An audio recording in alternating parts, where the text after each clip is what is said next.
तो आज हम लोग डिस्कस करेंगे बहुत ही पॉपुलर एक लॉ के बारे में। वो है Gauss's law of electrostatic. Okay,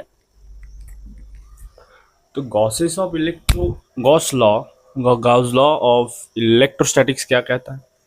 तो पहले हम लोग को जान लेंगे कि इलेक्ट्रोस्टैटिक फ्लक्स क्या होता है। हमारे पास कोई एक रीजन रहेगा जो कि क्लोज्ड सरफेस है, और उस क्लोज्ड सरफेस में कुछ चार्ज डिस्ट्रीब्यूटेड रह सकता है या पॉइंट चार्ज भी वहाँ पे रह सकता है। वो मैटर नहीं करता गॉसेस लॉ में कि पॉइंट चार्ज है कि कोई डिस्ट्रीब्यूटेड चार्ज है।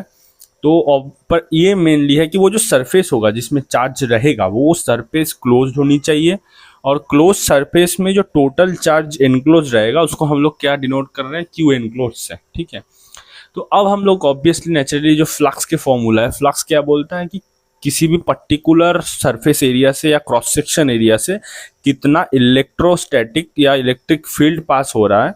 जो इलेक्ट्रिक फील्ड पास होगा वो पर एरिया में कितना है, वही है इलेक्ट्रोस्टैटिक फ्लक्स, या फ्लक्स बोल सकते हैं हम लोग, जो फील्ड लाइंस को बताता है कितना फील्ड लाइन पार हो रहा है एक सरफेस एरिया से। ठीक है ना, मतलब क्रॉस सेक्शन एरिया से कितना फील्ड लाइन पास हो रहा है। तो उसको डेफिनेशन क्या है, फाई इक्वल टू ये है closed integral E dot D S. ठीक है, क्लोज इंटीग्रल। और अब हम लोग को जो गॉस लॉ है वो क्या बोलता है कि close integral E dot D S equal to हमेशा Q enclose by epsilon naught होनी चाहिए, मतलब उस टोटल इनक्लोज चार्ज उस सरफेस में। ठीक है, अब ये जो है सरफेस एलिमेंट है और ये फील्ड इलेक्ट्रिक फील्ड और सरफेस एलिमेंट है। ओके, अब इस फॉर्मूला को थोड़ा मॉडिफाइड करने से क्या होता है कि ये इंटीग्रल फॉर्म है गॉसेस लॉ का। ठीक है, अब गॉसेस लॉ को अगर हम लोग डिफरेंशियल फॉर्म में लिखना चाहे तो उसमें हम लोग क्या करेंगे कि एक तरफ LHS पे गॉस डाइवर्जेंस थ्योरम अप्लाई करेंगे। गॉस डाइवर्जेंस थ्योरम अप्लाई करने से ई डॉट डी एस क्या हो जाएगा, क्लोज्ड इंटीग्रल हटके वहाँ पे वॉल्यूम इंटीग्रल आ जाएगा, वॉल्यूम इंटीग्रेशन। और del dot E divergence of E, उसके बाद फिर DV volume element close surface का, फिर 1/ε0। और रो डी क्या है, रो है वॉल्यूम चार्ज डेंसिटी। ठीक है, तो वॉल्यूम चार्ज डेंसिटी, अब उसको अगर हम लोग गॉसेस लॉ लिख लेंगे डिफरेंशियल फॉर्म में तो del dot equal to rho by ε0 हो गया। अब व्हेन रो इज गिवन, ये हम लोग को बहुत ध्यान में रखना है कि जब रो गिवन रहेगा तो ऑब्वियसली कि हम लोग के पास जब क्वेश्चंस रहेगा, कोई भी एग्जाम्स हो, कोई भी क्वेश्चंस हमारे पास आए ऐसे प्रॉब्लम्स जिसमें रो दिया हुआ है और उसमें ई जानने का वो बोला है कि ई निकालने के लिए, तो ऑब्वियसली हम लोग ये वाला फॉर्मूला अप्लाई करेंगे, जो पहला वाला जो इंटीग्रल फॉर्मूला है। पर दूसरा जो है, अगर सेकेंड कंडीशन क्या है कि हमारे पास ई दिया हुआ है, मतलब इलेक्ट्रिक फील्ड का सब कुछ बताया हुआ कि उसका क्या फॉर्म रहेगा, इलेक्ट्रिक फील्ड कैसा है। पर हम लोगों को तब निकालने के लिए क्या चाहिए कि टोटल चार्ज या वो रो की वैल्यू निकालने के लिए बोलेगा, मतलब जो वॉल्यूम चार्ज डेंसिटी, ये निकालने के लिए हमेशा हम लोग कौन सा फॉर्मूला यूज करेंगे, डिफरेंशियल फॉर्म गॉसेस लॉ का। ये हमसे याद रखना है। अब आते हैं गॉसेस लॉ की कुछ लिमिटेशंस में। गॉसेस लॉ की क्या लिमिटेशन है, गॉस लॉ की क्या कि useful only when the charge distribution is symmetric. ये बहुत इंपॉर्टेंट है, मतलब हम लोग उस सिस्टम पे ही गॉस लॉ का यूज कर सकते हैं जिस सिस्टम पे क्या है कि सिमेट्रिक हो। ठीक है, ऐसा नहीं कि उसमें कुछ सिमेट्री फाइंड नहीं, कोई आर्बिट्ररी शेप हो। हम लोग उसमें कुछ जो सिमेट्रिक कंसेप्ट जैसे स्फेरिकल हो सकता है, सिलिंड्रिकल हो सकता है, ऐसे जो थोड़ा बहुत मतलब नोन शेप में आता है, ऐसे अननोन शेप होगा तो वहां पे जैसे ये आर्बिट्ररी शेप है, तो इसकी केस में गॉसेस लॉ अप्लाई करना थोड़ा डिफिकल्ट है, या उसको लेके करना थोड़ा यूजफुल नहीं है वहां पे गॉस लॉ। फिर Gauss law is applicable everywhere but it is not useful everywhere, मतलब कि हम इसमें अप्लाई तो कर सकते हैं गॉसेस लॉ, पर इसमें हम लोग यूजफुल नहीं, क्योंकि हम लोग उसको ठीक से कैलकुलेट नहीं कर पाएंगे, क्योंकि सिस्टम में कोई सिमेट्री नहीं है। तो अगर हम लोग स्फेरिकल कोऑर्डिनेट अप्लाई किए या उसमें सिलिंड्रिकल कोऑर्डिनेट अप्लाई करेंगे तो उस केस के हिसाब से वहां पे हम लोग को कोई यूजफुलनेस नहीं मिल रहा है। अब जो तीसरा है ये बहुत इंपॉर्टेंट है, Gauss's law can calculate electric field of monopoles only. मतलब हम लोग के पास अगर डाइपोल्स रहेगा या कुछ मतलब कुछ ज्यादा नंबर ऑफ पोल्स रहेगा, जैसे कोई भी टेट्रापोल्स या डायपोल्स ये सब रहेगा, तो हम ऑक्टोपोल्स या हम लोग इस चीज वो सिस्टम को गॉस लॉ से डिस्क्राइब नहीं कर सकते, कैलकुलेट नहीं कर सकते उस केस में इलेक्ट्रिक फील्ड।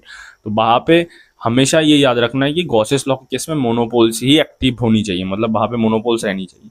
अब दो डिफरेंस देखेंगे, बहुत ही कॉमन डिफरेंस कूलॉम्स लॉ और गॉस लॉ के बीच में। कूलॉम्स लॉ क्या कहता है, F इक्वल टू के Q1 Q2 by are square. तो उस केस में जो Q1 और Q2 है वो हमेशा क्या रहेगा, पॉइंट चार्ज रहेगा, ठीक है। हाँ, क्योंकि कूलॉम्स लॉ हमेशा वैलिड होता है पॉइंट चार्ज की वजह से, वहां पे कोई एक्सटेंडेड चार्ज नहीं रहता या चार्ज डिस्ट्रीब्यूशन नहीं रहता है। जैसे गॉसेस लॉ में हम लोग क्या कह रहे हैं कि गॉसेस के में जो टोटल एनक्लोज चार्ज होगा अब उसमें एक पॉइंट चार्ज भी रह सकता है, वो चार्ज डिस्ट्रीब्यूटेड भी हो सकता है। पर अगर हम लोग कूलॉम्स लॉ में देखें तो कूलॉम्स लॉ में हमेशा से ही ये जो Q1 Q2 हम लोग जो चार्ज लेंगे, जिन दोनों के बीच में कूलॉम फोर्स एक्ट कर रहा है, तो उस केस में हमेशा ही क्या होगा, जो वो दो चार्ज या जो भी चार्ज हम लोग लेंगे वो हमेशा पॉइंट चार्ज ही होगा। वो हम लोग को ध्यान रखना है, क्योंकि कूलॉम लॉ एक्सटेंडेड चार्ज के लिए वैलिड नहीं होता है, पर गाउसेस लॉ के लिए ऐसी कोई लिमिटेशंस नहीं है, वो वहाँ पे आप कुछ भी ले सकते हैं। तो ये रहा गाउस लॉ। अब हम लोग कुछ एग्जांपल्स करेंगे उस गाउस लॉ की application based. Okay, let's go. तो अब हम लोग देख लेंगे गॉस लॉ के मदद से हम लोग कैसे इलेक्ट्रिक फील्ड कैलकुलेट करते हैं, ठीक है। पहले कुछ बेसिक कंसेप्ट ले लेते हैं, जो जैसे लाइन चार्ज डेंसिटी क्या होता है, वॉल्यूम चार्ज डेंसिटी और सरफेस चार्ज डेंसिटी क्या होता है।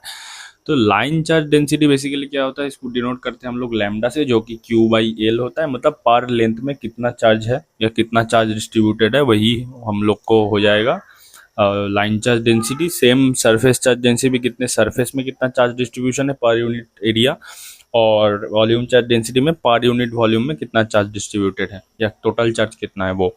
तो इनफाइनिटेसिमल मतलब चार्ज की वजह से और इनफाइनिटेसिमल लेंथ में हम लोग कैसे डिफाइन करते हैं, lambda equal to dQ/dl। Same surface charge density को सिग्मा से और वॉल्यूम चार्ज डेंसिटी को रो से डिनोट करते हैं, ठीक है। कंसेप्ट इतना है।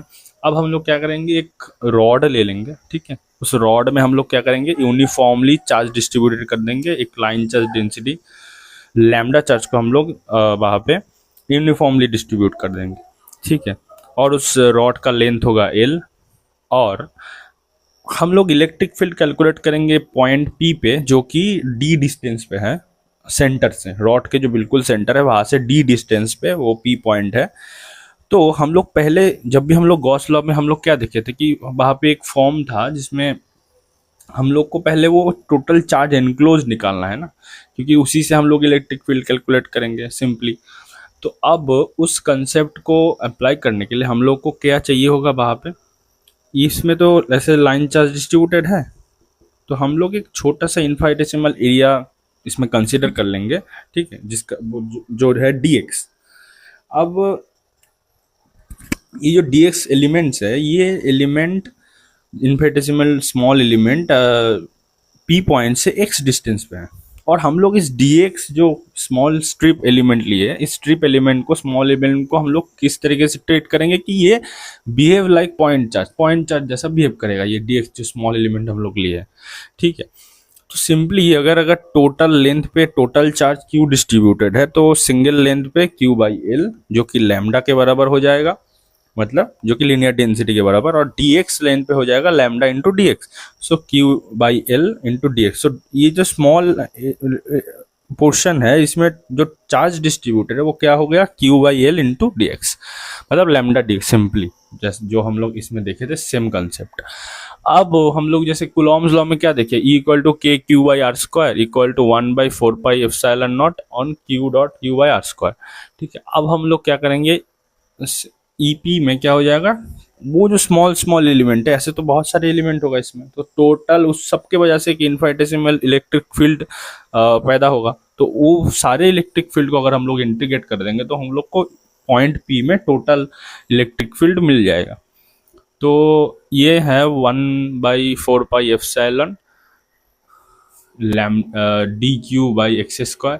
एक्चुअली ये इसमें हम लोग गॉस लॉ नहीं यूज़ कर रहे हैं अभी, ठीक है। गॉसेस लॉ के एप्लीकेशन आएंगे बाद में, पर हम लोग पहले कुछ इलेक्ट्रिक फील्ड निकाल लेंगे पहले, उसके बाद हम लोग गॉस लॉ से भी सब कुछ हम लोग अप्लाई करेंगे और उससे भी निकालने की कोशिश करेंगे, ठीक है। अभी हम लोग इसको एप्लीकेशंस पहले बोले थे, पर एप्लीकेशन अभी हम लोग नहीं आ रहे हैं, एप्लीकेशन आएंगे बाद में, अब ऑब्वियसली उसमें होगा।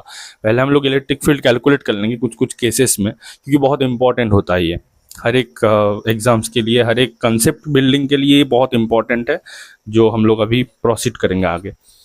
तो इसमें जनरली मेनली जो यूज़ होगा वो कूलॉम लॉ यूज़ होगा, पर कंसेप्ट इसमें जैसे line charge distribution, surface density, volume charge density, इसके हम लोग अप्लाई करेंगे। तो इसमें इंटीग्रेशन के जो लिमिट रहेगा वो d-l/2 से d+l/2 होगा, क्योंकि de जो है, de बेसिकली इसमें q हो जाएगा dq, और हम लोग इसमें देखे हैं कि dq इक्वल टू क्या है, लैम्डा dx इसमें हो जाएगा। तो वही लैम्डा dx और बैठ गया इसमें। तो अब ये d-l/2 और d+l/2 लिमिट बहुत इंपॉर्टेंट है, क्योंकि ये वाला जो पोर्शन है, ये वाला इतना सा पोर्शन क्या हो जाएगा, क्योंकि टोटल d है और ये l/2 है, तो ये वाला पोर्शन क्या हो जाएगा, d-l/2। इस एंड से ये कितना डिस्टेंस पे और इस एंड से इतना डिस्टेंस पे होगा, हो जाएगा d+l/2 से बेसिकली। तो हम लोग लिमिट क्या है, देख दे कि इस रेंज से इस रेंज, मतलब हम लोग इस छोर से इस छोर पे आएंगे ऐसे करके। तो इसलिए लिमिट d-l/2 लोअर लिमिट और अपर लिमिट d+l/2 कि इससे इस तरफ से इस तरफ जा रहे हैं। तो अब उसको अगर इंटीग्रेट करेंगे तो हम लोग को जो फाइनल आंसर मिल जाएगा वो क्या है, EP मतलब पॉइंट E पे जो है q/4πε into 1/d-l/2 minus 1/d+l/2। ये बहुत इंपॉर्टेंट रिजल्ट है जो हम लोग को मिल जा रहा है। मतलब हम लोग कैलकुलेट कर लिए कि पॉइंट P पे इलेक्ट्रिक फील्ड कितना है, ये पूरे लाइन चार्ज डिस्ट्रीब्यूशन के लिए। एक्चुअली इसमें क्या है ना कि ये हम लोग अप्लाई कूलॉम्स लॉ की है, पर कूलॉम्स लॉ हमेशा किस में अप्लाई होता है, पॉइंट चार्ज में। पर हम लोग एक ऐसी टेक्निक अप्लाई की है कि हम लोग लाइन चार्ज डिस्ट्रीब्यूशन के लिए भी कूलॉम्स लॉ अप्लाई करके हम लोग इलेक्ट्रिक फील्ड कैलकुलेट कर लिए। तो यही टेक्निक अप्लाई करके हम लोग नेक्स्ट प्रॉब्लम्स भी करेंगे। तो तो हम लोग इस पार्ट में, क्योंकि इसका बहुत सारे पार्ट आने वाला है, तो इस पार्ट में हम लोग बस गॉसेस लॉ, उसके लिमिटेशंस और ये एक प्रॉब्लम को हम लोग डिस्कस किए। इसके बाद हम लोग क्या डिस्कस करेंगे कि हमारे पास अगर ऐसे कोई लाइन चार्ज डिस्ट्रीब्यूशन दे रखा है जिसमें से कुछ चार्ज डिस्ट्रीब्यूशन इसमें है लैम्डा, अब ये ऐसे है, अब इसकी वजह से कोई पॉइंट ऐसा P पॉइंट में अगर हम लोग को इलेक्ट्रिक फील्ड निकालना हो तो कैसे निकालेंगे, क्योंकि हम लोग ये मैकेनिज्म क्यों फॉलो कर रहे हैं, सबसे मेन बात कि हम लोग अचानक से गॉसेस लॉ को छोड़ के कूलॉम्स लॉ पे क्यों फोकस कर रहे हैं, क्योंकि हम लोग इसको यूज करके कुछ प्रॉब्लम सॉल्व करेंगे। ठीक है, जैसे ये प्रॉब्लम सॉल्व की हम लोग, हमको एक रिजल्ट मिला, फिर दूसरा वाला प्रॉब्लम भी हम लोग सॉल्व करेंगे, उससे भी हम लोग को एक रिजल्ट आएगा। तो दोनों रिजल्ट को कैलकुलेट करने के बाद हम लोग उस चीज में सेम प्रॉब्लम पे हम लोग गॉसेस लॉ अप्लाई करेंगे। ठीक है, अब गॉस लॉ अप्लाई करने से हम लोग देखेंगे कि हम लोग की जो कैलकुलेशन है वो इजी हो रहा है या वो और ज्यादा टफ हो रहा है। ठीक है, तो ये हमारा नेक्स्ट मिशन रहेगा, नेक्स्ट पार्ट 2 का, कि हम लोग उसमें इस प्रोसेस को फुल करेंगे, फिर हम लोग अप्लाई करके कैलकुलेशन निकालेंगे, और उसके बाद वो कैलकुलेट करने के बाद हम लोग के जो मेन रहेगा कि हम लोग इसमें गॉस, इस सिस्टम पे ही गॉस लॉ अप्लाई करेंगे, और गॉस लॉ अप्लाई करके देखेंगे कि सिस्टम कि हम लोग इजीली उसको सॉल्व कर पा रहे हैं, इलेक्ट्रिक फील्ड निकाल पा रहे हैं, बहुत टफ हो रहा है। तो हम लोग को एक आइडिया हो जाएगा कि गॉस लॉ कहाँ अप्लाई करना है, कैसे अप्लाई करना है, सब कुछ। सो ये वीडियो इसमें एंड करते हैं। Okay, bye.